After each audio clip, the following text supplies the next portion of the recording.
Can everyone move up, please?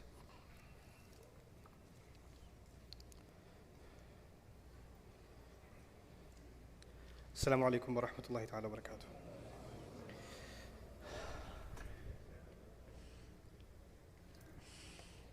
الله أكبر الله أكبر الله أكبر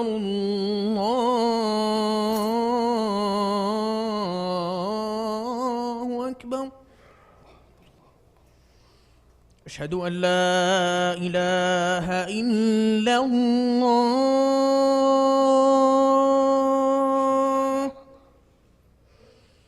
أشهد أن لا إله إلا الله.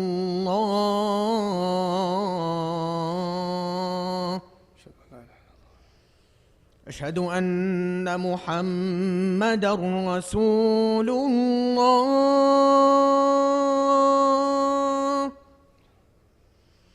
أشهد أن محمدًا رسول الله.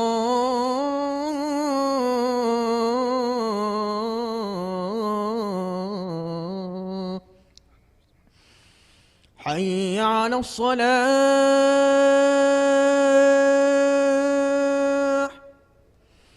حي على الصلاة.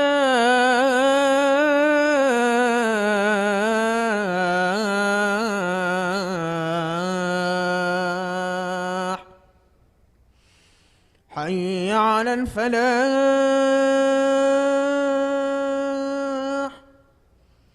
حي على الفلاح.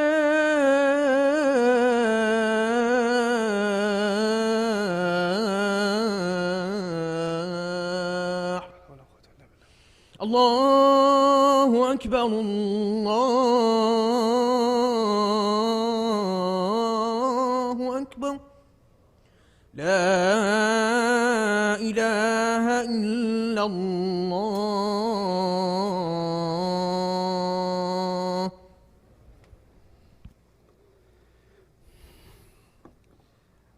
الحمد لله. الحمد لله خالق الوجود من العدم، وجاعل النور من الظلم، ومخرج الصبر من الألم، فملقي التوبة على الندم.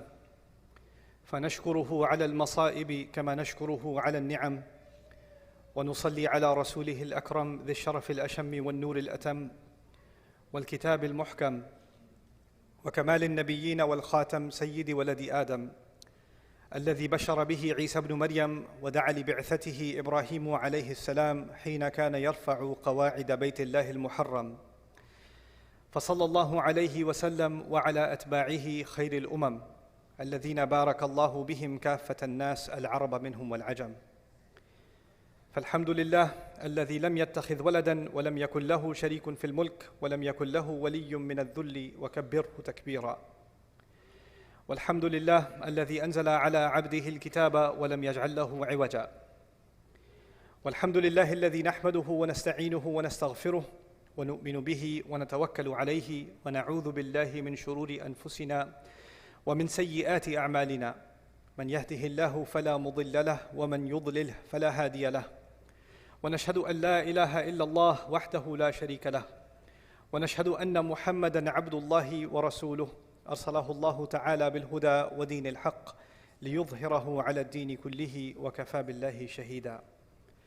فصلى الله عليه وسلم تسليما كثيرا كثيرا. أما بعد، فإن أصدق الحديث كتاب الله، وخير الهدي هدي محمد صلى الله عليه وسلم، وإن شر الأمور محدثاتها، وإن كل محدثة بدعة، وكل بدعة ضلالة، وكل ضلالة في النار. قال الله عز وجل في كتابه الكريم بعد أن أقول أعوذ بالله من الشيطان الرجيم: إذ قال ربك للملائكة إني خالق بشرا من طين فإذا سويته ونفخت فيه من روحي فقعوا له ساجدين. رب اشرح لي صدري ويسر لي أمري واحلل عقدة من لساني يفقه قولي. واللهم ثبتنا عند الموت بلا إله إلا الله. واللهم اجعلنا من الذين آمنوا وعملوا الصالحات وتواصوا بالحق وتواصوا بالصبر. آمين يا رب العالمين. In today's khutbah, I'd like to share with you some important lessons that I need reminding of, and you all, I believe, also do too, from what Allah describes in the story of Adam alayhi salam, particularly something that I want to share with you about Iblis today. Commonly, people assume that Allah Azza wa Jal created Adam alayhi salam, and then when He created him, He commanded the angels to do the sajda, and they all obeyed, and Iblis disobeyed. This is kind of the simple version of the story that many people are familiar with. But there are details in the Quran that are very important that are missing when you think of the story in this way. Allah Azza wa Jal first announces to all of the angels, and we understand that it includes at that time Iblis among them in this announcement, Inni khaliqun basharan min teen. I am about to create a human being from dirt or from clay. So Allah has, when He's saying this, He has not made Adam yet. Adam alayhi salam has not been created yet, but the announcement has been made that Allah is about to do it. This is khaliqun basharan min teen. And then فَإِذَا, the word إِذَا in Arabic is used for describing something that is going to happen in the future. فَإِذَا سَوَّيْتُهُ وَنَفَخْتُ فِيهِ مِنْ رُوحِي. And when I'm done balancing him, and when I blow into him from my ruh, so none of this has happened yet, it's going to happen. Then He says, فَقَعُوا لَهُ سَجْدًا. Then fall into sajda before.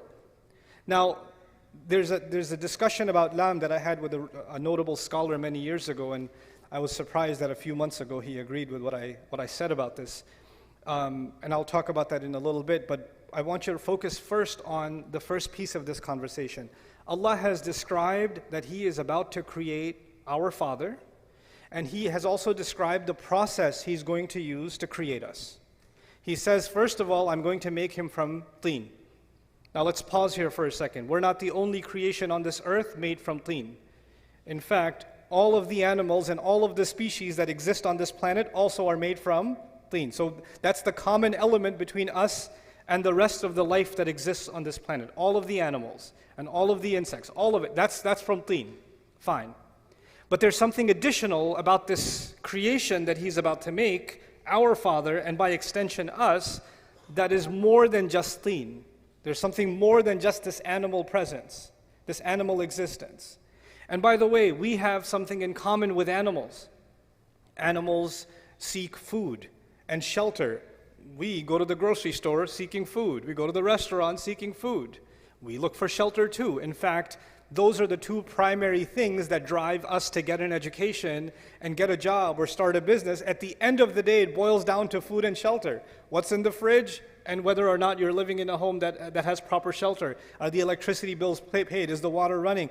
What I'm trying to say is we're just way more advanced at getting food and shelter than animals, but at the end of the day, those are the same basic functions. And then they procreate. They have children. They continue the species, and that's what human beings do too. So in that sense, as far as the continuity of life, we're not that much different from the animal kingdom and from what any other species does. We build homes, a bird builds a nest. We go out and seek our rizq, and the birds go out and they seek their rizq. But then Allah adds, He's informing the angels, why is this creation from dirt different from all the other species that exist? فَإِذَا سَوَّيْتُهُ. When I make him balanced, taswiyah is actually to perfect and balance the craft of something. So for example, if somebody's designing, or welding metal, they kind of make sure that the metal is welded completely even, and they have tools to make sure that it's completely straight. That's called taswiyah. So Allah says that there's a level of balance and perfection that is going to be added to this creature that doesn't exist in other creatures. But in one sense, other species physically have way more balance than we do. Monkeys can hang on one arm. They have pretty good balance. Birds have amazing reflexes, right? So this is talking more than just our ability to stand up on 2 feet. Allah is telling us that human beings will have an ability to balance opposing things. They're going to have the ability, for example, to balance their individual needs with the needs of their family. They're going to balance their personal responsibilities with social responsibilities. They're going to balance their rights and their responsibilities. They're going to balance, our entire life is actually going to amount to balance. And in fact, today, now, there's a multi-million-dollar industry that teaches successful people, business people, executives. They attend these work-life balance seminars, right, to achieve balance. And Allah says that human beings have the potential. This human being will have the potential to live a life that is evened out, that's balanced. That's one of the great qualities of the human being that Allah describes that's going to make him amazing. So first, he's made like every other animal, but then he's got this remarkable ability to balance things. And then he says, on top of all of that, وَنَفَخْتُ فِيهِ مِنْ رُوحِي. By the way, one aspect of balance before I go further is he says, the balance is actually between our impulses, our emotions, and our thought process. So let me explain what that means. When a hungry dog sees something, it goes and it bites it. It doesn't think about the consequences. There's the emotion and then there's the action. That's it. But human beings, they can look at something and say, no, that's illegal. No, that's haram. No, their mind comes in at work. They think about the consequences. You're getting late for work. There's a red light, right? You have the ability to balance your emotion, your need, your desire to get to work early, but your need to abide by the law and stop at the red light. We're able to balance our thoughts and our emotions. Unlike other species, when they have an emotion, they have an impulse, they jump on it. They react. But we can think about the consequences. We can think about the long term. We can hold ourselves back. That's actually one of the great names of our intellect in the Quran is Al-Hijr and An-Nuha. These are words that are used to describe our intellect. And Al-Hijr means a boulder, a rock, because a rock is a barrier to moving forward. And An-Nuha is prevention, because our mind prevents us from doing stupid things. It gets in our way, and sometimes, I get overwhelmed with emotions and we make stupid decisions. Or we say things we shouldn't have said, or we do things we shouldn't have done because we weren't thinking at the time, because we let our emotions get out of balance, right? So Allah Azza wa Jalla here says, human beings will be made with this amazing ability of balance. Then He says, وَنَفَخْتُ فِيهِ مِنْ رُوحِي. And then on top of that, I will blow into him from my own ruh, meaning the ruh that Allah especially designed for this human being, this special spiritual connection, this special thing that will connect him, this human being, and Allah together in a unique way, in this unique, powerful way. That's what's going to be inside him. So this ruh is inside him, unlike other animals and other species. There's a special kind of thing, a special kind of light inside this human being. So he's made up of these three things. He's made up of dirt, and he's made up of this balance, and he's made up of this ruh. Three components Allah described in this ayah, and He let the angels know these are the three parts that will make this human being amazing. And when these three things come together, then فَقَعُوا لَهُ سَاجِدِينَ, then fall into sajda. So when you study sajda in the Quran, you learn something. If you just scan the entire Quran and look at where Allah talks about sajda. Allah talks about sajda when something incredible happens.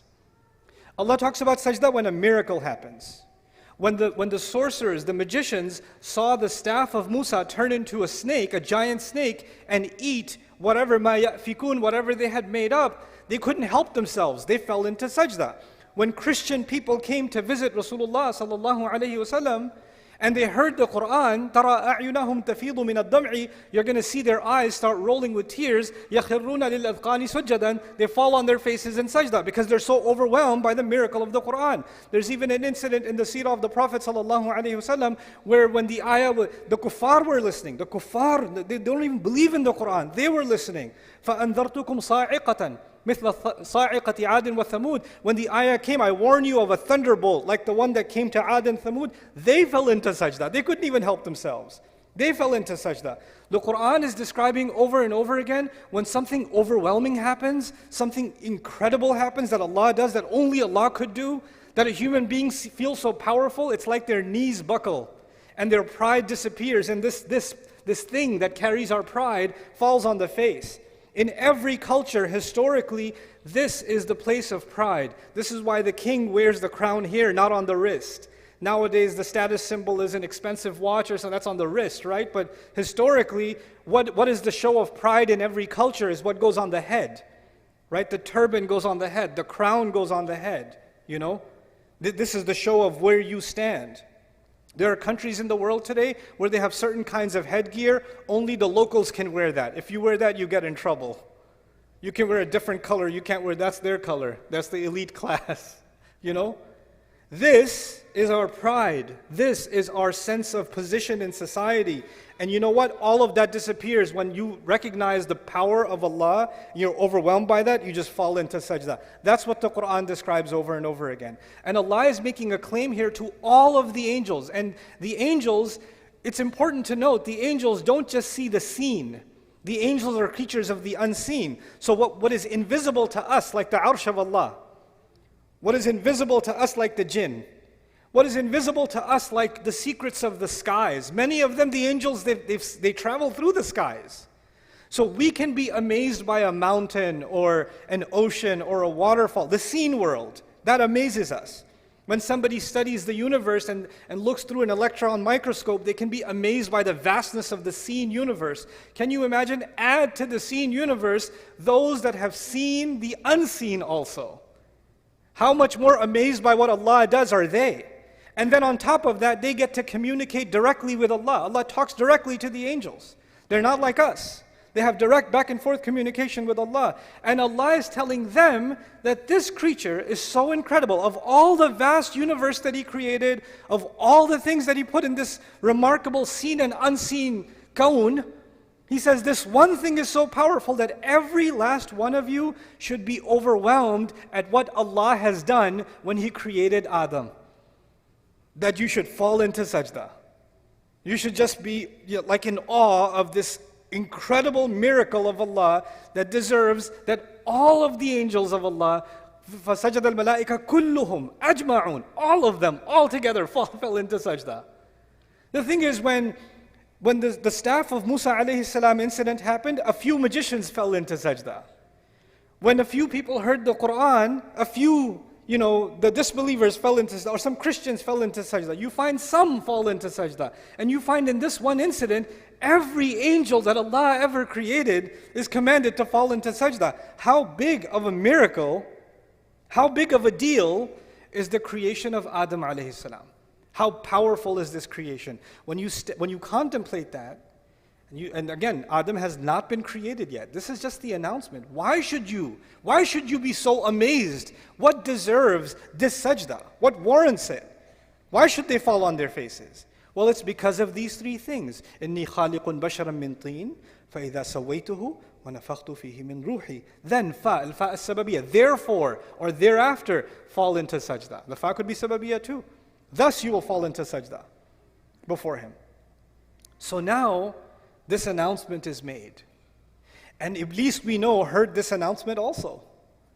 And if Iblis heard this announcement, he also knows that Adam is made up of three things. I keep saying three things so it sticks in your head. Three things, three things, three things. But we know that when Allah tells us that when he refused to do sajda, he turns to Allah. He doesn't say خَلَقْتَنِي مِن نَارٍ وَخَلَقْتَهُ مِن طِينٍ وَسَوَّيْتَهُ وَنَفَخْتَ فِيهِ مِن رُوحِكَ. He doesn't say that. He says, you made me from fire, you made him from dirt. That's just one of those three things, isn't it? There's two more things. And he knows about those two other things. He knows about the taswiyah, the balance of the human being. He also knows about the ruh that is inside the human being. But when he complains to Allah that you made him from dirt, he pretends that he doesn't know about those other two things. But he does. He fully knows. This is a really important thing that I want to highlight in these brief moments in this khutbah. There's hundreds of lessons in the story of Adam alayhi salam, but I hope I can do some justice to this one lesson that I want you to take today. And that is that when he denies these other two things, he knows that if he acknowledges those two things, then he has to acknowledge how incredible the human being actually is. But if he only acknowledges the dirt, if he only acknowledges the mud, then what's the difference between Adam and a horse? What's the difference between Adam and a cow and a monkey? They eat, he eats. They get shelter, they get shelter. They have kids, he has kids. He's just an evolved animal. That's all. Okay, so he can stand on his 2 feet. Big deal. What's the big deal? He's just an evolved species. There's nothing more to him. There's nothing more to him. So he deliberately denies two components of our existence out of the three. Two of them, he denies them, and if he accepts them, then he has to accept the supremacy of what Allah has made, the remarkable thing Allah has made. Now, He hates humanity. He blames Allah for giving us this position. And he swore that he wants to not only see Adam alayhi salam fail, because if you hate Adam, then you got Adam expelled from Jannah, you should be like, I'm good now, I got my revenge, feel better. Nah, he doesn't feel better. He's like, now I'm going to get his kids, and now I'm going to get his family, and now I'm going to get their kids, and their kids. And he keeps ruining human beings time and time and time and time again, and the rage of his fury doesn't go away. He doesn't feel any better after getting revenge or destroying. He doesn't feel any better. So the thing is, how does he destroy human beings? He does many things to destroy us, but one of the most important things he does, which is actually, now I get to talk about the topic of my khutbah today. One of the things that we learn from this passage and these ayat of the Quran is that Iblis did not want the human being to be acknowledged as something worthy. And his greatest success, one of his greatest successes, if he can convince you and me that in fact you're not worthy. Self-worth, valuing yourself, respecting yourself as a human being, is actually one of the great crises in the world today. People in the sociology, world of sociology, people in the world of psychology, people in families across the world are facing a crisis of people who don't see any worth in themselves. Oh, I used to have a job, but I'm retired now. Nobody cares about my opinion. I'm worthless. I just sit home all day. My son has a job. My daughters are gone away to college, and I'm just useless here. I'm just a burden on everyone. There's an old man sitting in his home thinking he's completely worthless. All I can do is just go to the masjid and come back, but I live with this worthlessness inside me. It's just better if I just die. These are the thoughts he has inside. He doesn't say it. Sometimes he even says it. He lives with this worthlessness. A young man lives with worthlessness. He says, my brother graduated, my cousin got a job, everybody else is doing better, this one already got married, look at me, I've got nothing. I didn't accomplish any of those things. Oh, I wasted so many years. I should have done this, I should have done that. Everybody tells me I'm a loser, I must be a loser. What does Iblis want to do? He wants to get people to say things around you in your life. They'll say things to you that make you feel worthless. They don't even realize they're doing it. They don't even realize it. But they're having this effect on you when you start thinking, yeah, maybe I am worthless. Maybe I'm not that big of a deal. I'm a nobody. I'm a nobody. And you know what that does? Once you develop low self-esteem, you don't value yourself, then you're always thinking the only way I will be valued is if somebody else values me. If somebody else approves, then I have value. So I'm gonna take a picture of myself, I'm gonna make sure I change all the filters enough times, and then I'm gonna post it online, and I'm gonna wait for somebody to do this, or somebody to put one of these, or at least a mashallah or something. Give me something, because if somebody gives me, I have some value. Okay, now what do I gotta do? I need more value, because I'm worthless again. I haven't posted in 2 days. I need to get back on. I need to feel valued again. When you don't have enough value for yourself, you're always looking for value from where? Somewhere else. Someone else. Always looking for somebody else's approval. Always looking for somebody else's compliment. You didn't say anything. What do you think? What do you think I should do? What do you think of this? What do you think of that? Constantly asking for somebody else's opinion. Because without it, you're worthless. And then you become afraid. When you become... When you have low self-esteem, then you can't deal with any of your rights. Like, people can walk all over you, they can humiliate you, and in your head you're like, yeah, I deserve it, I'm scum anyway. I mean, I deserve even worse. And then what's even better is Iblis comes to those in your life sometimes, and he says, hey, say this to him. Say, you know what, I know I treat you like a dog, but you deserve worse than that. So you should be happy that I even treat you this much. Okay, you're lucky to even get this much treatment. And you hear that enough times, and what happens? You start internalizing it. Because human beings, even if you reject something at first, if you hear it enough times, you start getting influenced by that. You start seeing yourself that way. You start developing a hatred not just for others, but also for yourself. And then this rage inside you is always like, my opinion doesn't matter. Everybody else's opinion matters. My voice is no good. Everybody else's voice is better. My presence is a burden. I have nothing to offer anyone. When you start developing this is a great victory of shaitan, because shaitan says, that's what I was saying, man. That's exactly what I was saying. Just dirt. Look at him. What balance, what ruh. And what does Allah do? Before you and I even came on this earth, because of what our father was given, which we have been given, the creation of our bodies, then on top of that the taswiyah, and on top of that the ruh.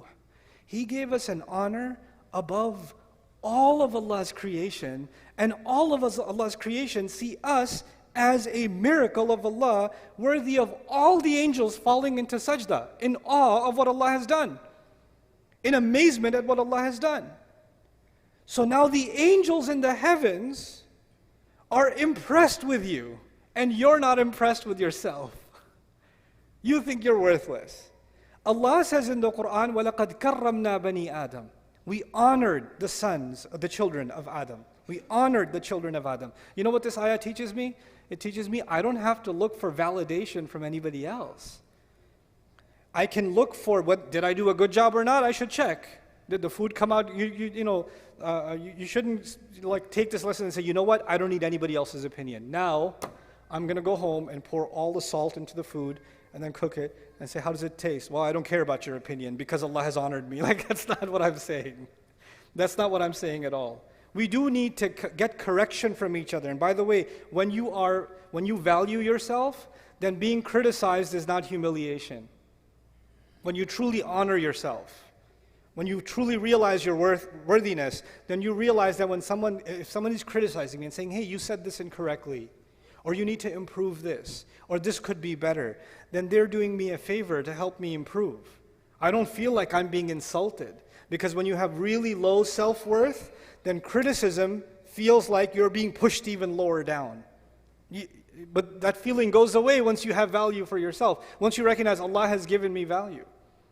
Then you start seeing correction or criticism as an opportunity to grow. It's not humiliating anymore. But this is one side of the equation, that we value ourselves. But Iblis, he's got multiple tactics. And I talked about balance in the beginning. One of the things Allah gave us is balance. Nowadays, because people are no longer, the majority of the world is no longer interested in educating itself through books or reading or long study. In fact, if a video is more than 30 seconds, move on. And then they say, you know what they call that? I've been doing a lot of research. No, you haven't. You've been swiping TikTok. That's not called research. But I've been doing a lot of research into psychology. No, you haven't. A 3-minute YouTube video was not research into psychology. You haven't studied anything. Right, but we've become accustomed to quick sound bites, quick kinds of education. And as a result of that, we want quick validation. And one of the things that's happened in a lot of this social media environment is one subject that keeps coming up is self-love, self-worth, self-esteem, which is what I'm talking about too, but you can take that too far. You're amazing. You're the best. Believe in yourself. You. Nafsuk. And you're like, yes, nafsi. And you become obsessed with, I'm awesome. I'm amazing. And then some parents do this to their kids. You're the best. You're the best ever. You're the princess. The little 4-year-old girl. You're my princess. Everybody else is ugly. You're the prettiest. You're the best. And this little girl turns into a monster. She goes at school and she goes, the princess is here. Kiss the ring. She develops this inflated sense of self. Our worthiness before Allah is something that should make us humble. Allah gave me such a high position, I better put that to work. I want to give you this by analogy. Imagine somebody gave you didn't believe in yourself, you don't think you're that good, but you applied for a job anyway, right? You applied, they're like, I'm pretty sure they're not going to hire me. You get a call back and they want to give you the executive position, way higher. And from what you know of yourself, you're like, I'm so not qualified for this. But you get put in that position anyway. Now once you get put in that position, I want you to think about, and I want myself to think about, what's going on in my head inside? Am I thinking, yep, the boss is here. Watch out. That's my chair. Or are you thinking, I have been given such a high position, I better live up to this. I better up my game. I better learn more.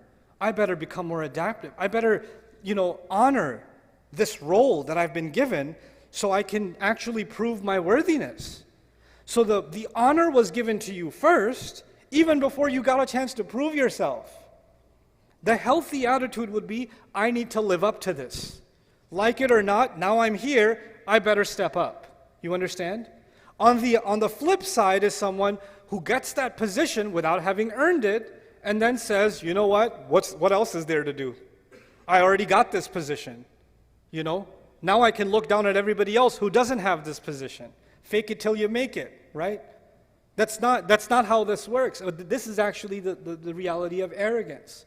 So on the one hand, we value ourselves, but what we actually are supposed to value is the potential that Allah gave us. We're supposed to value the ability to make the effort that Allah gave us, not the things that Allah gave us.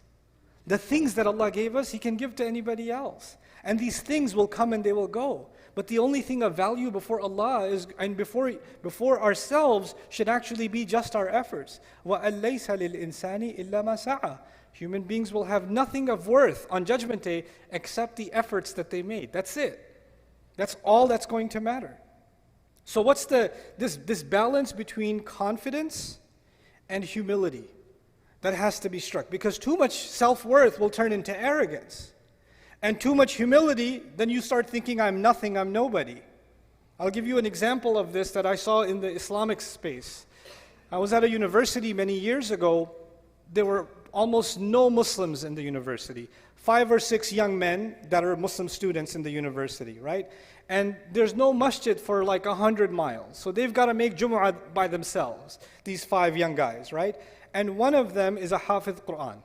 So obviously it falls on him to kind of prepare something, learn a little bit, to be able to give the khutbah and to lead the prayer.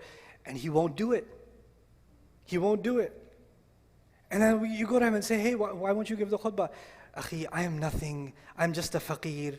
I know I'm my worthlessness before Allah. How can I stand on the mimbar of Rasulullah sallallahu alaihi wasallam? Because I know that I'm not even worth the dirt of the feet of the ulama that are here. And he starts giving you this whole humility talk about how, no, I'm nothing, I'm worthless, I'm useless. And I tell him, I know you're useless, but still, the thing is, if you don't do it, this guy is going to lead the prayer in English.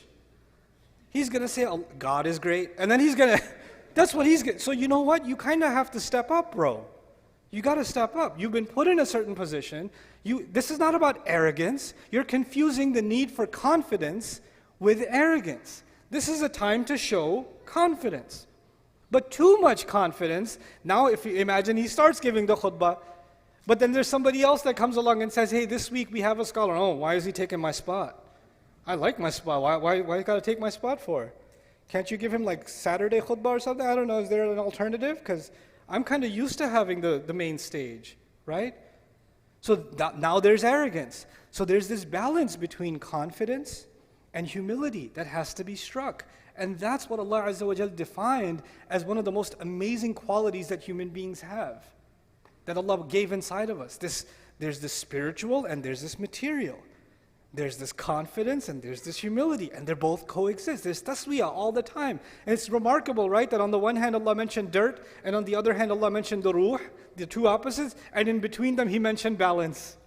فَإِذَا سَوَيْتُهُ وَنَفَخْتُ فِيهِ مِنْ رُوحِي. SubhanAllah. Like our entire life is supposed to be a struggle to find that balance, to find that real worth in ourselves, so we're not looking for it in other people, we're not looking for it in things, we're not looking for it in posts or engagement or followers. We're not looking for worth in the clothes we're wearing. We're looking for worth in what we give to Allah Azza wa Jalla. And if you're an old gentleman or you're retired and you feel like you have nothing to offer the world, stop thinking this way. Every one of us will be a learner until the day we die. There's no age where you should stop learning. And the more you're learning, the more you're enriching yourself, and the more you enrich yourself, naturally the world around you gets enriched. There's more wisdom you can offer. There's more you can give. Somebody, and this is the last thing I'll share with you, a gentleman who passed away recently that I knew about, an elderly gentleman who had retired many years ago, and he was just living at home, and he spent his entire day just studying and learning and studying and learning. And when he passed away, his children, because he hadn't had a job, so if you look at it from a material point of view, he was kind of a financial burden on the family, trips to the hospital all the time, and what are we going to do with him? Who's going to take care of him? But on the other hand, when he left, all those kids and his grandkids and all of them, what they remember? The things he used to read and he used to share, the wisdom that he used to share.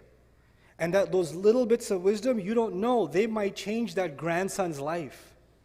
There may be a time where, just like Allah describes Yusuf alayhi salam, لَوْلَا أَرَّأَى بُرْهَانَ رَبِّهِ, Yusuf alayhi salam heard some bits of good counsel from his father Yaqub when he was little, and so many years of his life he held on to Islam. The only tarbiyah he had were some words of wisdom he heard from his father years ago, right? So no goodness is worthless. No good effort is worthless. No human being is worthless. Find value in yourself that Allah has already given you. May Allah Azza wa Jal allow us to value ourselves, see our worth, and not allow shaitan to make me and you see ourselves as someone worthless or unworthy or someone who should be stepped on or should be punished. We should stop doing that self-hatred, and may Allah allow that self-value never to turn into arrogance. Barakallahu li wa lakum fil Qur'an al-Hakim wa nafa'ani wa iyyakum bil ayati wa dhikr al-Hakim. الحمد لله وكفى والصلاة والسلام على عباده الذين اصطفى خصوصا على أفضلهم وخاتم النبيين محمد الأمين وعلى آله وصحبه أجمعين.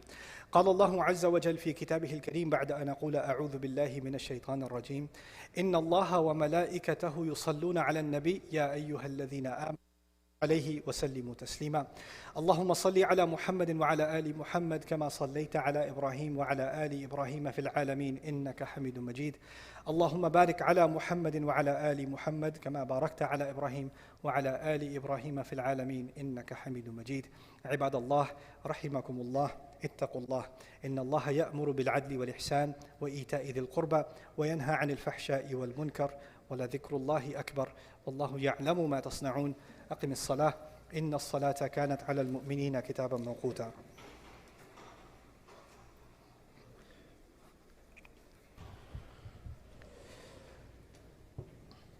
You need that? Huh? Do you want to wait? That's up to you. However you guys do it, yeah. Sure.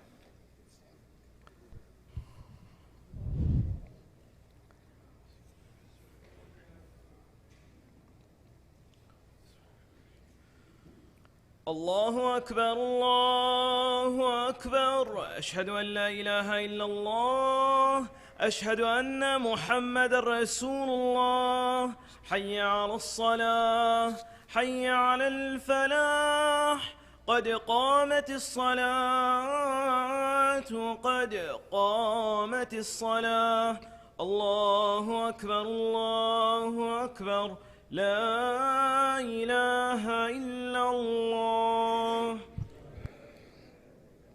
استقيموا يرحمكم الله. الله أكبر.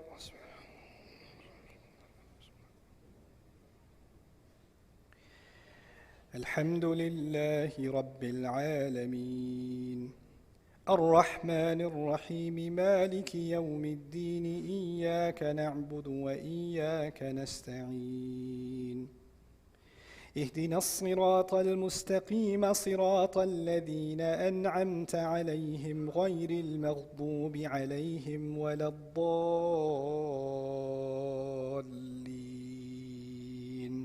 آمين.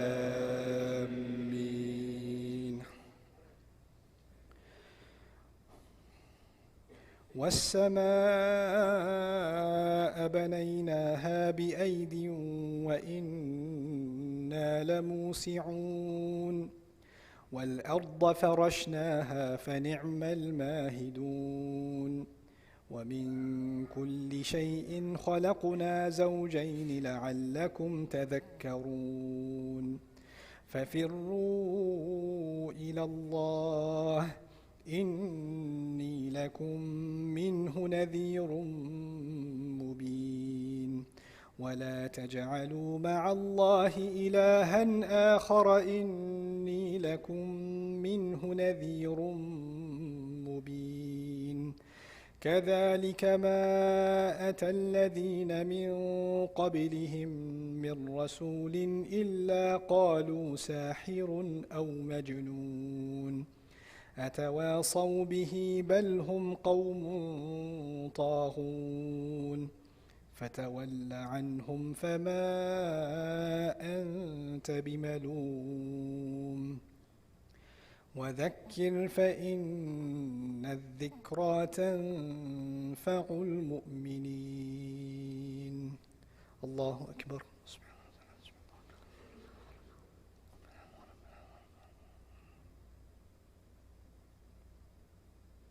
سمع الله لمن حمده. الله أكبر.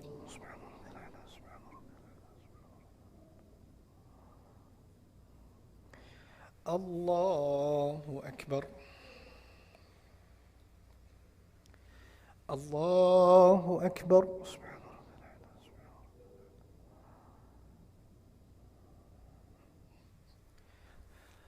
الله أكبر. الحمد لله رب العالمين الرحمن الرحيم مالك يوم الدين إياك نعبد وإياك نستعين اهدنا الصراط المستقيم صراط الذين أنعمت عليهم غير المغضوب عليهم ولا الضالين آمين.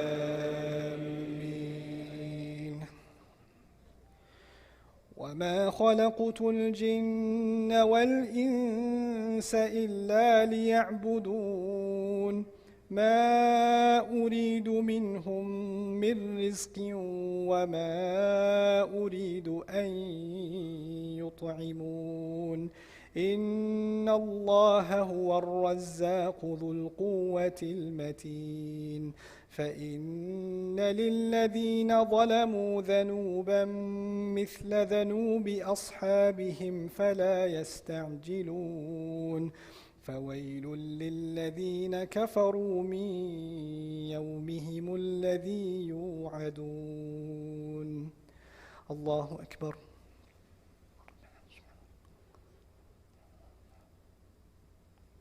سمع الله لمن حمده. الله أكبر.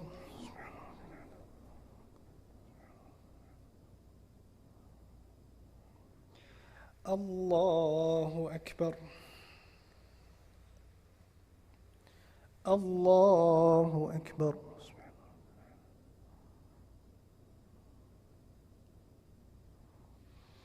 الله أكبر.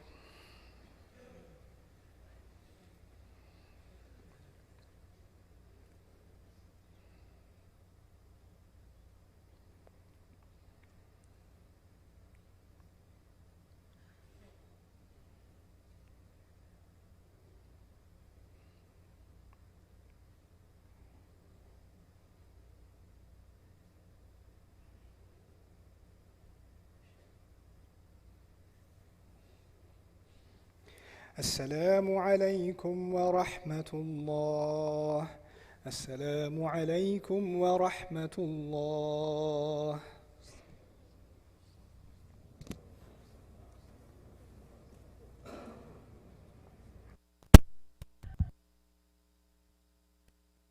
Assalamu alaikum. Jazakallah Ustaz Nouman. Thank you so much for very encouraging khutbah. So please, we have a janazah prayer. So please stay on for a few minutes. We have a janazah prayer for Sister Tanveer. So inshallah we're going to pray the janazah. Where is Hafiz Sajjad? Sheikh Sajjad? Sheikh Sajjad?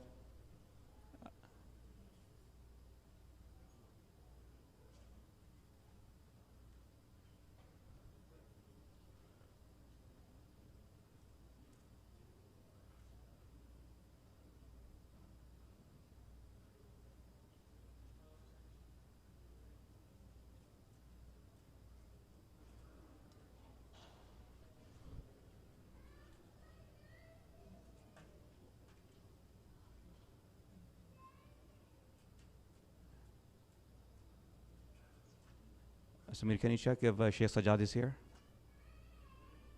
Samir, can you check? Sheikh Sajjad, are you here? Okay, inshallah. Oh, he's here?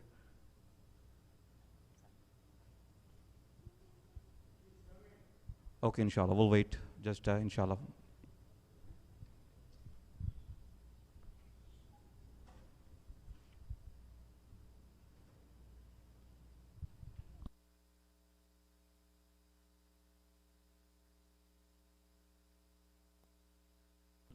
Yes, a janazah of a sister Tanveer, who passed away. So inshallah, okay, Sheikh, Jazakallah.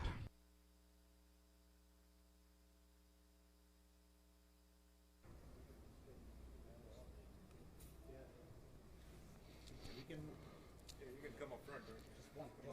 Just one up. Everybody just move one up. So there will be 4 takbirat. After the first takbirah, inshallah, Surah Al-Fatiha. And the second takbirah, you have to read peace and salam upon Rasulullah sallallahu alaihi wasallam. And after the third takbirah, we're going to make dua for the sister. And after the 4th takbirah, we're going to make salam, inshallah. Allahu Akbar.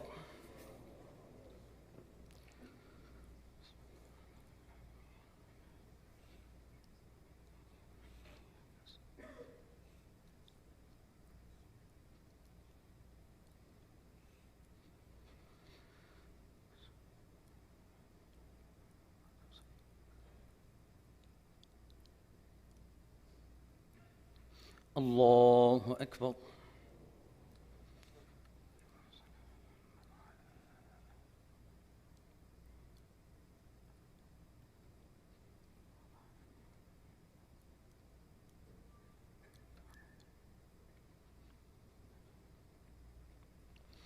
Allahu Akbar. اللهم اغفر لها وارحمها اللهم اغفر لها وارحمها واكرم نزلها ووسع مدخلها واغسلها بالماء وقها من الخطايا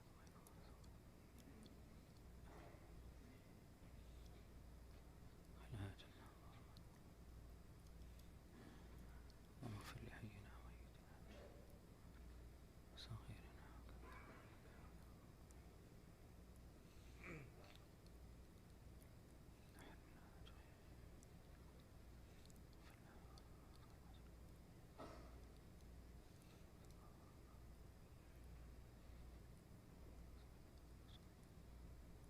الله أكبر. السلام عليكم ورحمة الله. السلام عليكم ورحمة الله.